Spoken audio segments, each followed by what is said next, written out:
ఏంటి, ఇంత ఈజీనా వరిపిండి దీపాలు చేయడం?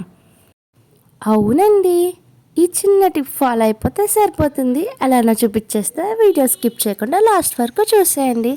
ముందుగా నా ఛానల్ని ఫస్ట్ టైం చూస్తున్న వాళ్ళు సబ్స్క్రైబ్ చేయడం మర్చిపోకండి. వరిపిండి దీపాలు చేసేటప్పుడు పిండిలో కొంచెం బెల్లం, ఆవు నెయ్యి, ఆవు పాలతో కలుపుకోవాలి. ఏంటి, ఏదో టిప్ అన్నారు, అందరూ చేసేదే కదా అనుకుంటున్నారా? దీనిలో ఏముంది అనుకుంటున్నారా?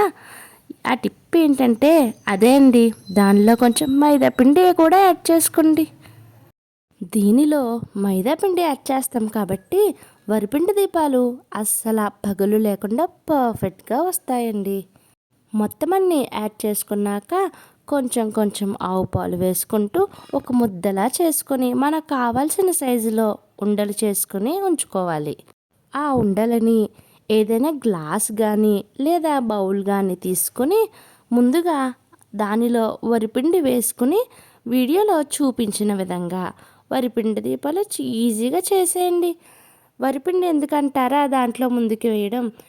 మనం చేసిన దీపాలు ఈజీగా బయటకు రావడానికి అది హెల్ప్ అవుతుందండి. లేదంటే ఆ దీపాలు ఆ గ్లాసు అతుక్కొని రావడానికి ఇబ్బంది పెట్టేస్తాయి.